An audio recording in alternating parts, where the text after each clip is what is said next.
ng space. Ikaw na? Ikaw, go. Sige. Kami kasi we're very close. We're very close. Even before everything happened, we were really, really close. Hanggang every Sundays, complete kami sa house ng grandparents ko. And then now naman, as a family, kami, my mom, she raised us na nasa isang kwarto kaming girls. So up to this day na, magto-21 na ako, kasama ko pa rin sila sa room. So Ilan ba kayo na girls? Tatlo? Three girls, one boy. So siya lang yung may hiwalay na room. But then sometimes, since sasanay rin siya when he was a baby, sa amin siya natutulog kasi we like him to stay in our room eh.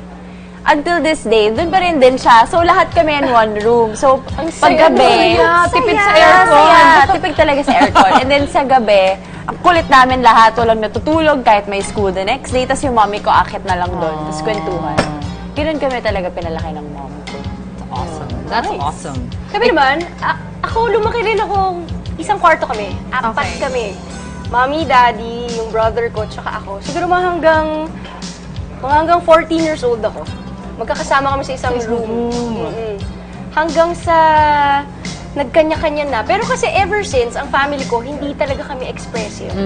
Okay. Kami yung type ng family na hindi masyadong nagsasalita. Ang laki na nga ng dinaldal mo eh, no? Oo nga, malaki na yung dinaldal.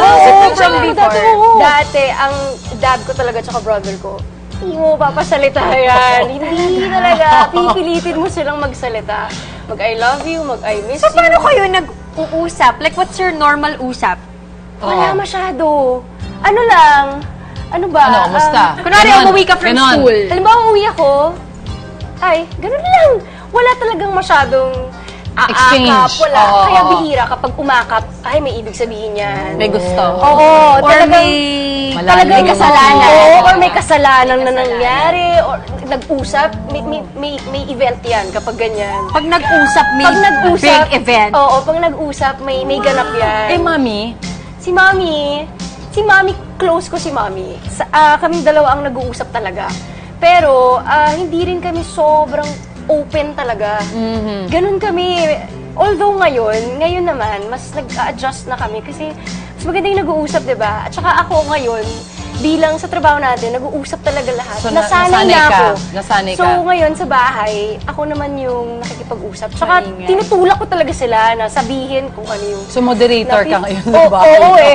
Ako Your yung turn, talaga. Dad, magsalita ka? Ako yung nag-encourage sa kanila na magsalita, sabihin, ganyan. Nag-uusap kayo sa text, no? Sa text. Yun nga. Kami lang yun. Sorry, lambing. Lambing. Lambing. Hindi talaga Ang mahilig kami dyan, nasanay. pinakamalambing sa amin si Julia. Ang gagawin niya, magte-text siya, I miss you, I love you, let's watch a movie. Oh. Ganyan. Kahit pag-aaway kayo, ganon. Tapos nakikita kami sa mall, parang walang nangyari. Ano yung mga pinag-aawayan niyo usually? Wala, siguro yung... Damit. Hiniram yung damit. Nakita niya suot ko sa vlog. Ganon. Hindi ko pa nasusuot yan. Doon na yung away mo Ayun sa start. na. Pero wala namang big. Walang major Walang naman. Express your feelings. Kasi in our family, punong-puno naman kami ng ganon. If like, may problema ka, you tell me, we fix it. And Okay. diba there are some Tulungan. family na masama yung loob nila but they won't speak their mind until nagkikim-kim na sila lang. Ayan, ang nangyayari sa Which amin. makes them, Nasasabog na lang bigla. Sabog na lang biglang, ay, may ganun pala. May sama pala ng loob.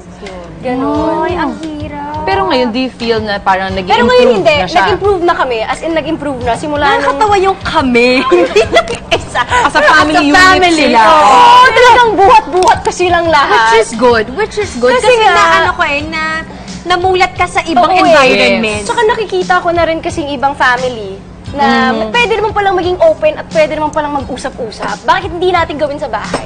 So ngayon, nasa transition talaga kami I ngayon. love it. Talaga? Oo, unti-unti talaga. At least sinimulan mo. Oo Oo nga. nga eh. At least Kaya may feeling ko nagsimula. tuloy responsible ako sa mga nangyayari. Pero okay siya kasi at least wala na yung misunderstanding. Yes. So, kayo nag-i-improve Oo, na yung nag-improve na dynamics. yun. Mas masarap siya, actually. Kasi gusto mo rin, syempre, makausap mo yung family mo, di ba? And you wanna know what they're thinking. Oo, yan mismo. Kung ano yung iniisip ng kapatid ko. Lalo lalaki yung kapatid ko. So, hindi ko talaga siya ibang-iba kami sa isa't isa. Iba yung gusto niya, di ba? And I guess they Iba yung also niya. want the same thing kasi if it's not in your nature, ang laking effort din for them. Di ba?